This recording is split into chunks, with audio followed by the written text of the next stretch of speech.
Қайырлы күн, құрметті ұстаздар. Бүгін мен сіздерге мұғалімдерге арналған жаңа идеялар дайындап қойдым. Бұл идеяларды сіз өз сыныбыңызға, пәніңізге, тақырыптарға сай қылып, өзгертіп қолдансаңыздар болады.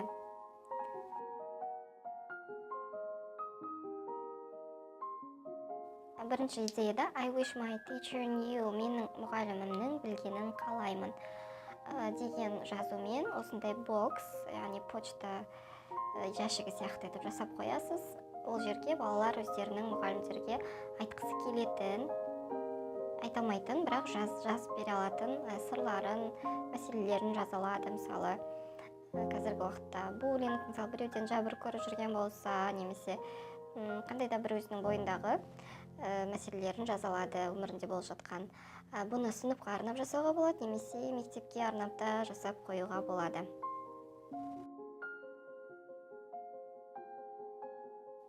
Келесі суретте бастауыш мектеп оқушыларының сыныптарында болатын кітап оқу бұрышын көрсеткім келеді, және сіздерге осындай бұрыштарды ұйымдастыруға кеңес беремін.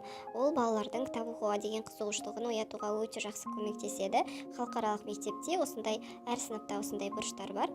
Ол жерде кілемше төселген, жастықтар қойылған, немесе диван да болуы мүмкін. Ол жерде балалар үзіліс кезінде отырып, кітаптарды ақтарып көріп, қызықтыларын өздері алып оқиды. Мысалы, бір кітапты әрине үзіліс кезінде оқып бітіру мүмкін емес, аз-аздан оқып, сөйтіп кітап оқуға деген қызығушылықтары өте жақсы оянады. Өзіңіздің кітапханаңыз болса, мысалы үйде кішігірім балаларға арналған кітаптар болса, соларды жинақтап, енді үлкен қылып ұйымдастырмасаңыз да, бір-екі сөреге жететіндей қылып, қызықты кітаптарды жинақтап қойсаңыз жақсы болады. Келесі идея, уақыт айтуды үйреткен кезде осылай сағаттың айналасына минуттарды жаздырып қоюға болады. Ағылшын тілі мұғалімдеріне де керекті. Келесі идея мектептің алғашқы күніне арналады. Мұғалім бірінші сынып оқушыларына арнап бір санын және тақтайшаға жазып қойыпты. It's going to be the best year ever. Бұл ең жақсы жыл болайын деп тұр деген сияқты. Бұл жерде мен ұсынғым келіп тұрады. Енді кішкене кешігіп қалдым бұл идеямен, бірақ одан бұрынғы мектептің алғашқы күніне арналған идеялар видеосында осы идеяда болған болу керек. Мен бұл жерде тақтайша туралы айтқым келіп тұр. Осындай тақтайшаны ұйымдастырып қойсаңыз, ол тек қана бірінші күн емес, кез келген шараларда, мерекелерде сол жерге құттықтау жазып қоюға болады. Немесе жай күндері жұмбақтар, мысалы апта сайын балаларға жаттатқыңыз келіп жүрген жұмбақтар болса, мақалдар болса, өлең шумақтарын жазып қойсаңыз болады. Балалар көріп, былай өтіп, қайта-қайта оқып, ақыры солай жатталып қалады. Нақыл сөздер жазып қоюға болады. Сосын мерекелерде құттықтаулар жазып қоюға болады. Сәл үлкендеу қылып, осылай жасап, есіктің кабинеттің алдына қойсаңыз болады. Сосын тағы да не айтқым келеді, жаңағыдай қылып шарды бірінші, екінші, үшінші сыныпқа сай қылып жыл сайын өзгертіп тұрсаңыз болады. Сөйтіп фотосессияны соның жанына балалар ұйымдастырады өздері, мысалы ата-аналар алып келген кезде. Ол да өте жақсы. Содан кейін мысалы бірінші, екінші, үшінші, төртінші жылы ұйымдастырсаңыз, содан кейін коллаж жасауға болады. Балалар өздерінің жыл сайын қалай өзгеріп өскенін байқайтын болады.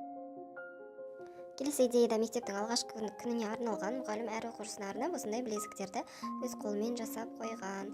First бірінші, мысалы бірінші сыныпқа да, екінші сыныпқа да қазақша әріптермен бірінші сынып, екінші сынып, үшінші сынып, алтыншы сынып деп жазып, осындай әдемі білезіктер жасап берсеңіз болады естелікке.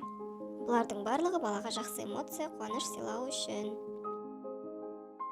Ал мынау сабақ барысында ешкімді мазаламай, тек белгі беру арқылы керек затын сұрауға арналған шеңберлер сыныпқа іліп қоясыз. Мысалы, дәретханаға бару, қарындаш, су, салфетка сұрау, немесе сұрақ қою деген сияқты әртүрлі қажетті затқа арналған өз белгісі болады. Ондайды мен көрнекі сынып топтамасында жасап дайындап қойдым қазақ тілінде.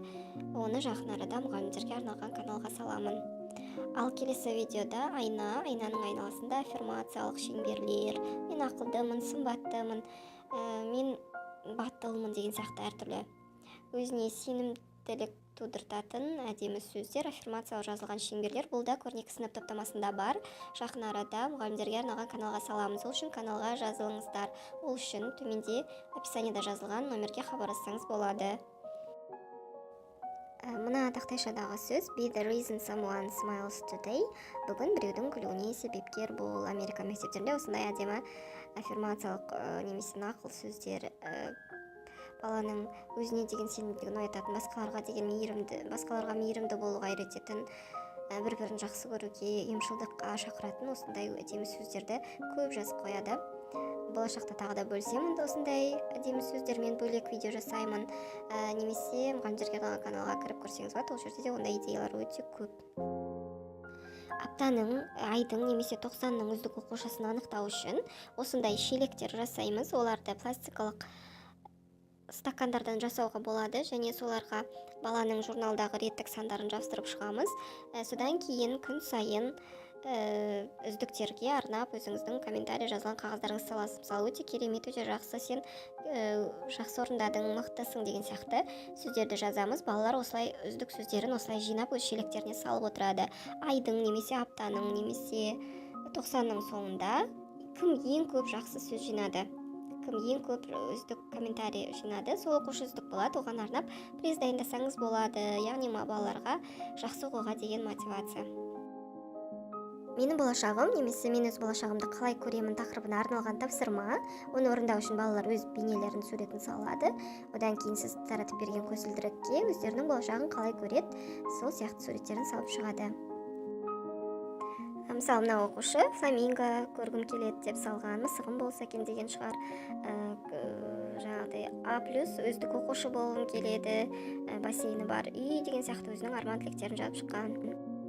Бұл идеяны тіл мұғалімдеріне келер шақ тақырыбына қолдануға болады. Бұндай көзілдіріктерді мұғалімдерге арналған каналға салып қойдым.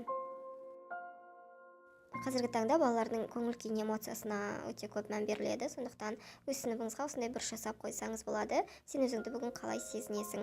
Қасына ақ түсті қағаздарды қоямыз. Әр оқушы өзінің сезіміне сай бөлікке өз қағазын салады. Мысалы, өте жақсымын, көңілсізбін, немесе қиналып тұрмын деген сияқты белгілердің қасына салып шығады. Ал мынау балалардың өз портреттерін жасаған біздің сыныптың портреттері. Әр оқушы өзін осындай әдемі қылып салып, дәлізге осындай бюллетень борт жасап, жастырып қойған. Өте әдемі болғасын, сіздермен бөліскім келді. Осымен мұғалімдерге арналған идеялар аяқталды. Назарларыңызға рахмет.